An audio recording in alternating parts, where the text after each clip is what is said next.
రీసెంట్గా జరిగిన వైష్ణవి హత్యలో వాళ్ళ హస్బెండ్ అస్వస్థకు గురైందని చెప్పి హాస్పిటల్కి తీసుకొచ్చారు. దానికి కారణం వాళ్ళ అన్నలే అంటున్నా. మరి ఎవరంటారు, పోలీసులా అన్నలా? ఎవరు వైష్ణవి వాళ్ళ అన్నలు అనేసి అంటున్నారా? అసలు బుద్ధి ఉండాలండి అన్నోళ్ళకి. కానీ ఈ టైం అన్న సిగ్గు శరం ఏమన్నా ఉందా? ఆ పిల్లని చంపి ఆ పిల్ల ఉసురు దాకా ఆ పిల్ల ఆయనకి వట్టి చంపేయాలా, మొత్తం తీసుకుపోవాలా. దేనికి గురైనా అసలు బొంగ ఎవ్వరికి అవసరం కూడా లేదు. ఆ పిల్లని అంటే ఆ 4 months ప్రెగ్నెంట్ అమ్మాయిని అంత కిరాతకంగా చంపడమే కాకుండా ఆడు ఇంకా నవ్వుతుంటూ వాళ్ళ మదర్ చెప్తుంటుంటే చాలా ఘోరం అనిపించింది. అని ఏదో ఒకటి వేయాలా. గవర్నమెంట్ కాకపోతే వాళ్ళ బ్రదర్స్కి అప్పచెప్పండి, వాళ్ళే చూసుకుంటారు. గవర్నమెంట్కి శాత కాకపోతే బ్రదర్స్కి అప్పచెప్పండి. ప్రతిసారి నిందితుడిని కాపాడుతున్నారు, ఆయనకు ఫేవర్ చేస్తుర్రేమని అసలు ఉండాలి. ఇలాంటి వాడిని చూసి బయట సొసైటీ ఏం నేర్చుకోమంటారు? అసలు వాళ్ళ అన్నలు కూడా అసలు రాంగ్ అండి. వాళ్ళ అన్నలేంది, ఈమె వీడియోస్ పెట్టింది, నన్ను ఇలా చేస్తున్నారు అలా చేస్తున్నారు. వీళ్ళు అప్పుడు అలర్ట్ అవ్వాలి కదా. అప్పుడు అలర్ట్ అవ్వకుండా ఇప్పుడు ఆమె బొందలగడ్డ మీద పడుకొని ఏడుస్తే ఏమొస్తుంది? ఆమె బతుకున్నప్పుడే చేయాలి ఇవన్నీ. ఆమె పోయినాక ఏం లాభం?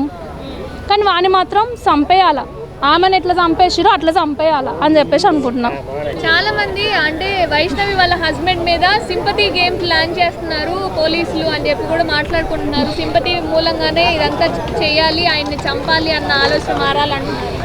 అమ్ముడు పోయిర్రేమో పోలీసు వాళ్ళు. ఎవరు ఈ హరిబాబు ఎవడైతే ఉన్నాడో వానికి అమ్ముడు పోయినట్టుంది గవర్నమెంట్ కానీ పోలీసు వాళ్ళు కానీ. ఎందుకు నేను ఇలా అంటున్నా అంటే, ఆ అమ్మాయిని అంత కిరాతకంగా చంపినోడిని అతనికి ఫేవర్ చేస్తారు చూడు వీళ్ళు, అది హైలైట్.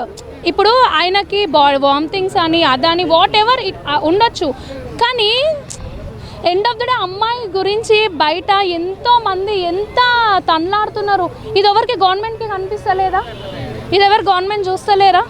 ఎందుకు ఆ అమ్మాయిని అసలు వానికి శిక్ష చేయాల్సింది. వానికి మంచి 3 పూటల ఫుడ్, హాస్పిటల్లో ట్రీట్మెంట్ ఏంది, ఎక్కడ పోతుంది అసలు సొసైటీ? అంటే వీళ్ళని చూసి ఎండ్ ఆఫ్ ది డే ఏం నేర్చుకోవాలి? బయట ఏం పోర్ట్రేట్ చేస్తారు వాళ్ళు? ఎలా ఉండాలి అంటే వీని చూసి ఇంకా 10 మంది ఇట్లా తయారు కావాలా? ఎటు పోతుంది నిజంగా, ఎటు పోతుంది అసలు? ఈ కేసులో మాత్రం వాడిని చంపడమే ఫైనల్. వాడిని చంపితే end of the day we feel very happy. అంటే ఒక చిన్న మాట అంటే మహిళా సంఘాలు బయటకు వచ్చినాయి. ఇప్పుడు 4 నెలల అమ్మాయి ఇప్పుడు ఏమైంది? మహిళా సంఘాలు అందరూ నిద్రపోయినారా, బజ్జున్నారా? ఏమైంది? అలర్ట్ అవ్వండి, బయటికి రండి. ఒక అమ్మాయి 4 months ప్రెగ్నెంట్, ఆమె ప్లేస్లో మనం ఉంటే మనం ఆ పెయిన్ ఎట్లా తీసుకుంటాం? నార్మల్గా సురుకు తాకుతూనే మనం అబ్బబ్బని విలవిల ఆడేటోళ్ళము. అలాంటిది అసలు అమ్మాయిని పొడుస్తుంటే ఆమె ఎంత రిక్వెస్ట్ చేసుకోవచ్చు? అన్కాన్షియస్ ఉన్న వాట్ ఎవర్, కానీ ఆమె ఎంత పెయిన్ అనుభవించవచ్చు అది ఎవరు కన్సిడర్ చేయరా? ఆమెతో పాటు పాప కూడా అసలు ఎక్కడ పోతుంది? గవర్నమెంట్ అందరు బజ్జున్నారా? వాళ్ళు ఎవరు ఇప్పటికైనా? ఒక్క మాట అంటేనే అంతమంది వచ్చారు, జస్ట్ ఒక డ్రెస్సింగ్ గురించి కామెంట్ చేస్తేనే మొత్తం లోకం మొత్తం శివాజీ మీద ఫైర్, అనసూయ మీద ఇదంతా జరిగింది. ఒక అమ్మాయి కడుపులో ఉన్న బేబీ గురించి ఇన్ని ఇష్యూస్ అయితే ఎందుకు రియాక్ట్ అవ్వట్లేరు? అంటే ఏం పోర్ట్రేట్ చేయాలా బయటికి?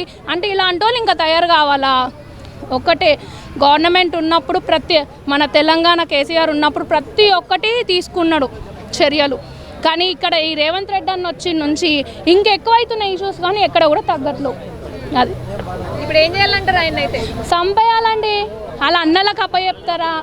గవర్నమెంటే చంపేస్తారా? వాట్ ఎవర్, కానీ వాడిని మాత్రం చంపి పడేయాలి అంతే.